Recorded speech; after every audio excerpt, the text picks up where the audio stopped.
حضرت بلال حبشی رضی اللہ تعالی، بڑا مشکل نہیں، اکیلا آدمی، غریب آدمی، مکے کے سارے سرداروں کے قابو آ گیا۔ حضرت حسان کہتے ہیں میں نے خود اپنی آنکھوں سے دیکھا، حضرت بلال کے گلے میں رسی ڈال کے بچے کھینچا کرتے تھے۔ یار خاصا مشکل کام نہیں۔ امیہ بن خلف ڈنڈوں سے مارتا ہے، آپ کے ہاتھ اور پیر چارپائی کے نیچے رکھ کے تو اوپر بیٹھے رہتے بڑی بڑی دیر، بڑی تکلیف نہیں، بڑی اذیت نہیں، لیکن حضرت بلال حبشی فرماتے ہیں پھر میں نے وہ سارے دکھ مٹتے دیکھے۔ وقت بیت گیا، وہی امیہ بن خلف ایک دن گھوڑے پہ تھا، گھوڑے اپنے کو تیار کر رہا تھا، لگام ڈال رہا تھا۔ حضور علیہ السلام گزرے تو فرمایا کیا کر رہے ہو؟ کہنے لگے اس گھوڑے پر بیٹھ کے آپ کو شہید کروں گا۔ تو حضور فرمانے لگے تیاری کر لے، تجھے قتل میں نہیں کرنا ہے۔ پھر جنگ کے موقع پہ نا ہلکی سی خراش لگائی رسول پاک نے اسے، یہاں گلے پہ، تڑپتا تھا، روتا تھا، سسکتا تھا۔ لوگ کہتے تھے امیہ کیا ہو گیا، اتنا سیانہ بندہ یہ کیا کرتا ہے؟ تو کہنے لگا تمہیں پتہ نہیں مجھے تکلیف کتنی ہے، ضرب تو چھوٹی ہے پر تمہیں پتہ نہیں لگائی کس نے ہے تو چھوٹی پر تمہیں خبر نہیں کہ لگائی کس نے ہے، کس نے یہ ضرب لگا دی ہے۔ پھر تڑپ کر سسک کر مرا۔ حالات بدل جاتے ہیں، حالات میں تبدیلیاں آ جاتی ہیں۔ ہم وقت نہیں دینا چاہتے، ہمارے اندر جو حوصلے کی کمزوری ہوتی ہے نہیں ہے، ہمیں وقت دینا چاہیے۔ حضرت سیدنا عاصم بن ثابت بن قیس بخاری میں بھی موجود ہے، اور بھی بہت ساری کتب میں یہ روایت موجود ہے۔ حضرت عاصم بن ثابت بن قیس رضی اللہ تعالیٰ عنہ، آپ نے نا جنگ احد میں بڑی دلیری کے ساتھ آپ لڑے تھے۔ دو لوگوں کو آپ نے قتل کیا تھا، مصافے اور حارث کو۔ ان کی والدہ سلافہ بنت سعد، سلافہ بنت سعد بڑی مالدار عورت تھی، بڑی تیز تھی۔ اس نے قسم کھائی تھی کہ میرے دو بیٹے چونکہ حضرت عاصم بن ثابت نے قتل کر دیے، اس نے قسم کھائی تھی کہ میں نا معاذ اللہ انہیں قتل کراؤں گی اور ان کی گردن اترواؤں گی اور ان کی کھوپڑی میں شراب بھر کے پیوں گی۔ جملے بولنے والے کئی دفعہ بڑا ہی بول جاتے ہیں۔ حضرت عاصم بن ثابت بن قیس رضی اللہ تعالیٰ، سلافہ بن سعد کہنے لگی کہ میرے بیٹے چونکہ انہوں نے قتل کیے تو 100 اونٹ دوں گی جو انہیں شہید کرے گا، اور پھر میں معاذ اللہ ان کی گردن اتروا کے کھوپڑی کے اندر شراب بھر کے پیوں گی۔ حضرت عاصم بن ثابت بڑے بہادر تھے، قابو نہ آ سکے۔ کافروں نے ایک چال چلی کہ مدینے سے کچھ مبلغ مانگے تبلیغ کرنے کے لیے، بطور مبلغ کو مانگا، لیکن رستے میں بددیانتی کی، جھوٹ بولا، ظلم کیا، انہیں گرفتار کیا، اور گرفتار کر کے معاذ اللہ تعالیٰ انہیں بیچنا چاہا۔ حضرت عاصم بن ثابت کہنے لگے میں میدان کا آدمی ہوں، میں قید ہونے سے لڑائی کرنے کو بہتر سمجھتا ہوں، میں کفار کا قیدی ہونے سے شہید ہونے کو فضیلت دوں گا۔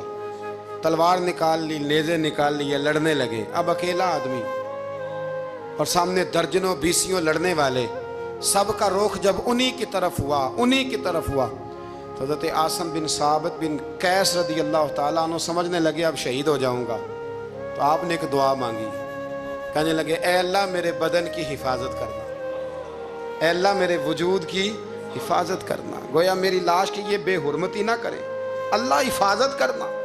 شہید کر دیے گئے۔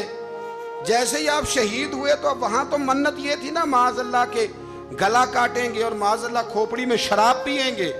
انہوں نے دعا کر دی یا اللہ حفاظت کرنا۔ آپ سب بھی دعا کریں یا اللہ ہماری حفاظت فرما، اے اللہ دنیا میں بھی حفاظت فرما، قبر میں بھی حفاظت فرما، حاسدوں سے، شریروں سے، مفسدوں سے، اے اللہ حفاظت کرنا۔ یہ دعا فرمائی۔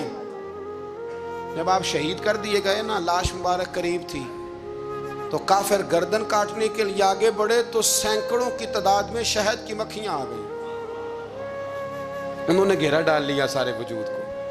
اب کتنی کو مکھیاں اڑائیں؟ ایک کو اڑاتے ہیں 10 اور آ جاتی ہیں، 2 کو اڑاتے ہیں 10 اور ان کا خیال تھا شاید وجود کاٹنے آئی ہیں۔ وہ چلے گئے، کہنے لگے شام کو جب مکھیاں چلی جائیں گی تو دوبارہ آئیں گے۔ لیکن جب مکھیاں اڑی تو انہوں نے وجود کو چھوا بھی نہیں تھا، انہوں نے وجود کی حفاظت کی، دعا مانگی تھی اے اللہ ان سے میری حفاظت فرما، مجھے ثابت قدم رکھ۔ مکھیوں نے وجود کو چھوا بھی نہیں، اور جب رات ہوئی تو نہ بادل تھے، نہ پانی تھا، نہ ہوا تھی، لیکن اللہ نے پانی بھیجا، بارش آئی اور حضرت عاصم بن ثابت کی لاش کو بہا کے لے گئی، وجود بہا کے لے گئی۔ سویرے ڈھونڈتے رہے پر ان کا وجود کسی کو ملا، بعد مرن دے مکھڑا میرا ہو جاوے جے تازہ، پھر سمجھ لینا محبوب میرے نے آن پڑے ہے جنازہ، پھر سمجھ لینا محبوب میرے نے آن پڑے ہے۔ قرآن مجید کی سورۃ البقرہ کی آیت نمبر 250 میں اللہ تبارک و تعالیٰ نے اہل ایمان کی ایک دعا کا ذکر فرمایا ہے۔ حضرت داؤد علیہ السلام کے زمانہ مبارکہ میں جب کچھ لوگ کفر کے خلاف جہاد کرنے نکلے تھے تو انہوں نے دعا فرمائی تھی۔ دعا کے الفاظ بڑے خوبصورت ہیں، قرآن مجید کا تو حرف حرف ہی بڑا پیارا ہے اور لفظ لفظ ہی بڑا حسین ہے۔ کہا ربنا افرغ علینا صبرا، اے اللہ ہم پر صبر انڈیل دے، اللہ ہم پر صبر انڈیل دے، ہمارے اوپر صبر بھیج دے، ڈال دے ہمارے اوپر صبر، اور ثبت اقدامنا، اور ہمارے پیر جما دے،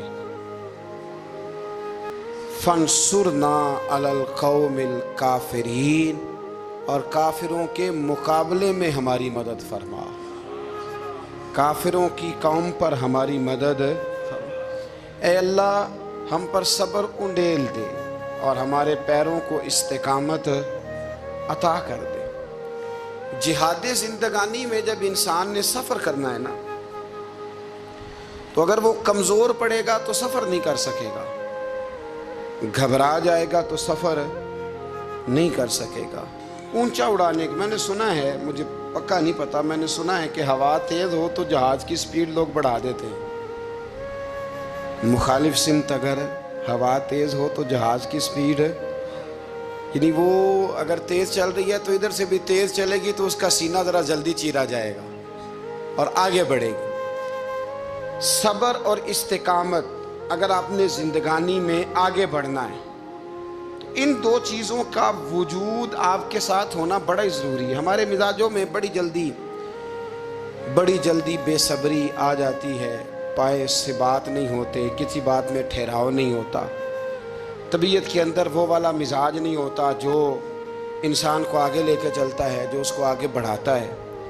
اگر آپ نے آگے بڑھنا ہے تو پھر ذرا آپ میں کہ مزاج میں ٹھہراؤ ہونا چاہیے، پھر ذرا تھوڑا سا سکون ہونا چاہیے۔ میرے رسول کریم علیہ السلام کی خدمت میں ایک شخص نے عرض کیا تھا، یا رسول اللہ صلی اللہ تعالی وسلم مجھے کوئی ایسی نصیحت کر دے کہ پھر مجھے کسی اور سے پوچھنے کی ضرورت نہ رہے۔ تو حضور نے ایک ہی جملہ کہا، فرمایا جب تو نے کہا نا کہ اللہ میرا رب ہے، پھر ڈٹ جا، پھر اس پہ ڈٹ جا، پھر کھڑا ہونا سیکھ۔ جب آپ میں استقامت ہوتی ہے، صبر ہوتا ہے، دیکھیں حالات جب بگڑے تو انہیں صحیح ہونے میں ٹائم لگتا ہے کہ فوراً ٹھیک ہو جاتے ہیں۔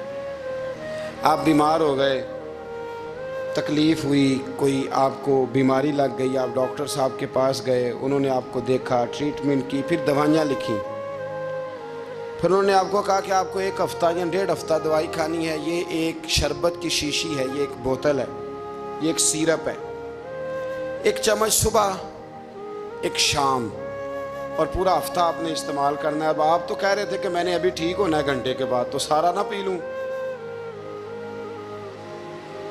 سیرپ سارا نہ پی لوں ابھی، اور 1.5 ہفتے کی دوائی ابھی نہ کھا لوں، تھوڑی تھوڑی کر کے بھی تو کھانی ہے نا، ساری کٹھی نہ کھا لوں، ہو جائیں گے ٹھیک؟ کیا خیال ہے آپ کا؟ نہیں ہوں گے۔ کیوں؟ اس لیے کہ جس ترتیب سے ڈاکٹر نے آپ کو بتلایا ہے، آپ کا وجود اسی ترتیب سے اسے قبول کرے گا، آپ کا جو وہ مرض ہے وہ اسی ترتیب سے بہتر ہوگا جس ترتیب سے ڈاکٹر نے، طبیب نے، حکیم نے آپ کو بتلایا ہے، اسی مرتب ترتیب سے آپ نے اس کو دوا کو استعمال کرنا ہے، تو اسی ترتیب سے وہ سارے معاملات ٹھیک ہوں گے۔ میرے رسول کریم صلی اللہ تعالیٰ علیہ وآلہ وسلم ہجرت سے چند دن پہلے نا خانہ کعبہ کو اندر سے دیکھنے کا دل کیا میرے نبی پاک کا، کیا مجھے مکہ چھوڑ کے مدینہ طیبہ جانا ہے؟ تو میں ذرا کعبہ معظمہ کے اندر سے زیارت کر لوں. عثمان بن طلحہ ایک شخص تھا جو کلید بردار تھا، جس کے پاس خانہ کعبہ کی چابی ہوتی تھی. حضور صلی اللہ تعالیٰ علیہ وسلم نے اس سے کہا کہ بھائی چابی ذرا دے دو، میں خانہ کعبہ کے اندر سے زیارت کرنا چاہتا ہوں. کہنے لگا کوئی اور ہوتا تو میں دے دیتا، آپ کو نہیں دوں گا. معاذ اللہ ثم معاذ اللہ. میرے رسول پاک کی بات نہ ستارے بھی مانتے ہیں، چاند بھی مانتا ہے، سورج بھی مانتا ہے. حضور اگر سورج کو کہنا واپس آ، حضرت علی نے نماز پڑھنی ہے تو وہ آ جاتا ہے. اور اگر حضور فرما دیں چاند کو 2 ٹکڑے ہو جا تو وہ 2 ٹکڑے ہو جاتا ہے. سورج بھی بات مانتا ہے، چاند بھی بات مانتا ہے. یہ سارے میرے رسول کریم علیہ السلام کے غلام ہیں. جہاں جہاں تک رب کریم کی خدائی ہے وہاں میرے حبیب کی مصطفائی ہے. حضور وہیں چاہتے نا وہیں چاہتے. تو حضرت عمر اگر حکم دیں تو زمین تیل واپس کرتی ہے، تو حضور حکم دیتے تو وہ کافر اندر دھنسا لیتی زمین. سارا کام اسی وقت ہو جاتا. لیکن حضور نے کیا فرمایا؟ جب عثمان بن طلحہ نے کہا نا کہ آپ کو چابی نہیں ملے گی، اللہ کے رسول نے فرمایا عثمان ایک وقت آئے گا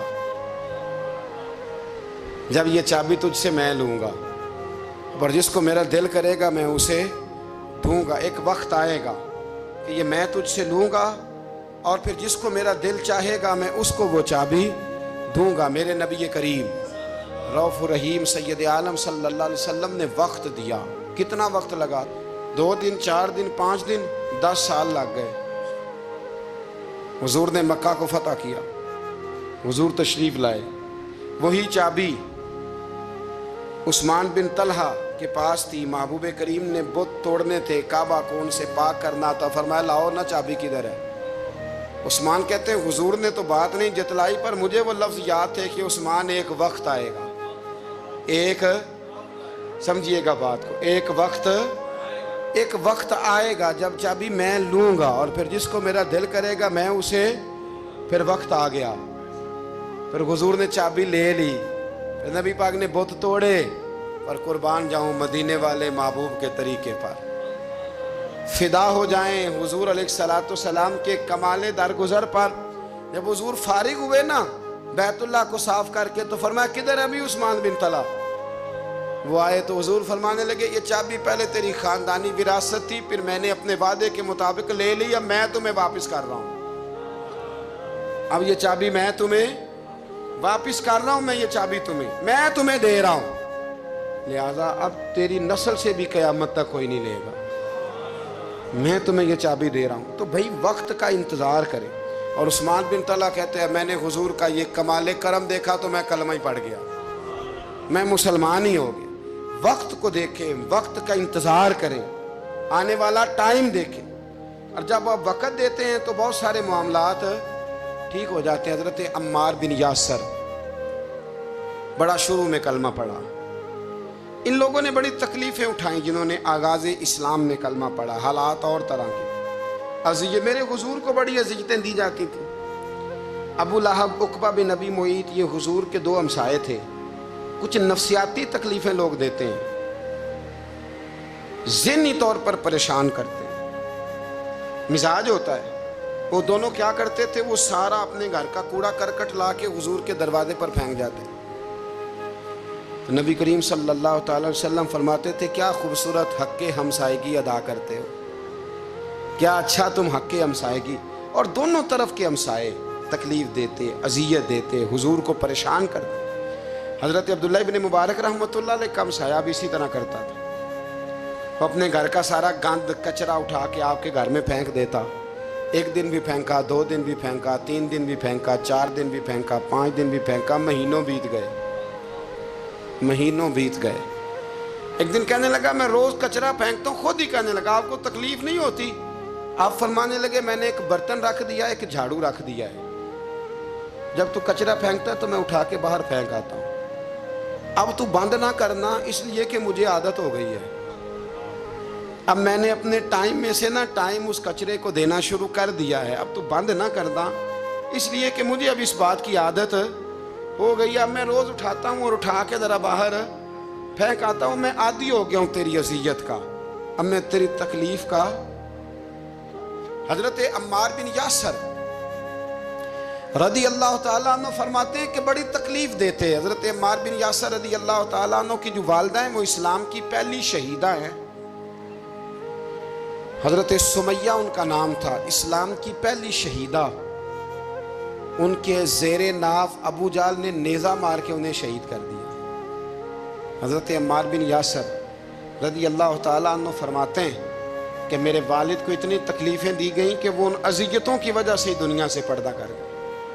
حضرت عمار بن یاسر کو خود کافر اتنا مارتے تھے کہ وہ اپنے حواس کھو بیٹھتے تھے اور ایسی باتیں کرتے تھے کہ سمجھ نہیں آتی تھی کہ یہ عمار بن یاسر بول رہے ہیں. اتنی سخت اذیت دیتے, اتنی سخت. دکھ قبول محمد بخشا, راضی رہن پیارے. دکھ قبول محمد بخشا, بس راضی رہن. اتنی تکلیف دیتے کہ حضرت عمار بن یاسر حواس کھو بیٹھتے, تکلیف میں آتے. بڑا سہا, بڑا برداشت کیا. ایک دن میرے رسول پاک تشریف لائے اور حضور نے کہا او آل یاسر میں تمہیں مبارک دینے آیا ہوں, رب کریم نے تمہارے لیے جنت میں مکان بنا دیے ہیں. حضور نے تمہارے لیے, اللہ نے تمہارے لیے جنت میں مکانات, تمہیں مبارک ہو.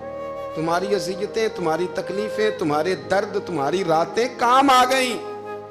مالک نے تمہارے لیے مکانات بنا دیے ہیں, حالات ٹھیک کر دیے ہیں, طبیعتوں میں بہتری آ گئی ہے. میرے محبوب کریم رؤوف الرحیم سید عالم نور مجسم شفیع معظم آقا دو عالم صلی اللہ تعالی علیہ وسلم نے انہیں خوشخبری سنا دی. حضرت عمار کہتے ہیں پھر حالات بدلے. پھر میں نے جو مجھے اذیتیں دینے والے تھے میں نے انہیں گڑھوں میں گرتے دیکھا.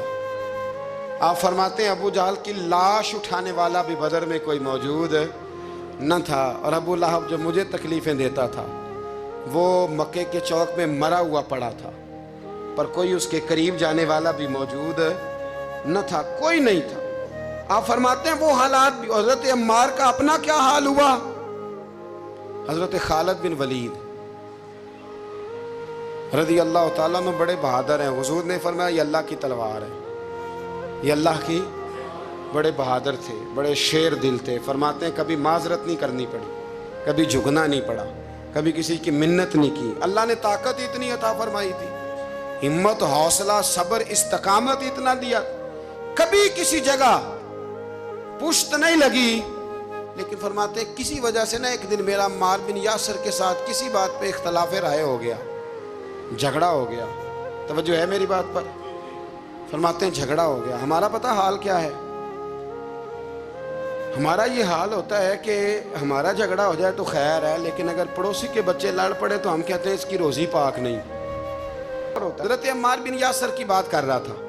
جناب عمار بن یاسر رضی اللہ تعالی عنہ, حضرت عمار بن یاسر کہتے ہیں کہ حضرت خالد بن ولید کے ساتھ, جناب خالد بن ولید کہتے ہیں میری ان کے ساتھ نہ کسی بات میں اختلاف رائے ہو گیا. تو میں اب دلیر آدمی تھا, شیر آدمی تھا, کبھی جھکا نہیں تھا, کبھی کوئی معاملہ نہیں ہوا تھا, کبھی کوئی ایسی بات نہیں ہوئی تھی.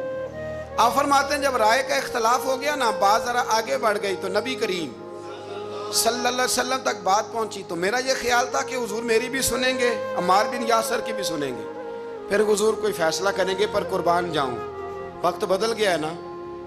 اب بہت بڑے چودھری ہیں, بڑے سردار ہیں, بڑے سپہ سالار ہیں حضرت خالد بن ولید, پر وقت بدل گیا. تو حضرت خالد بن ولید کہتے ہیں جب میں نے نبی کریم کی بارگاہ میں بات عرض کی, حضور تک بات پہنچی, تو میرے مصطفیٰ نے موٹی سی بات ارشاد فرمائی. رسول کریم فرمانے لگے بھئی بات مختصر سی ہے, جس نے عمار کو راضی کر لیا اس نے مجھے راضی کر لیا, اور جس نے اسے ناراض کیا اس نے مجھے ناراض کیا. فرماتے ہیں بس میری قیمت پڑ گئی, میرا قد اونچا ہو گیا. حضرت خالد بن ولید کہتے ہیں میں نے بھی کہا اب بات کیا کرنی ہے, اب تو گزارش ہی کرنی ہے, اب مدعا کیا سنانا ہے, اب تو بات کرنی ہے. فرماتے میں آگے بڑھا, اور جیسے بھی ہوا میں نے حضرت عمار بن یاسر کو راضی کیا. حضرت عمار کہتے ہیں ایک وقت وہ تھا اور ایک وقت یہ ہے, جب دونوں وقتوں کو دیکھتا ہوں تو کہتا ہوں الحمدللہ رب العالمین. یہ ساری تعریفیں اس رب کے لیے ہیں جو تمام جہانوں کو پالنے والا. وقت دے معاملات کو, ٹائم دے.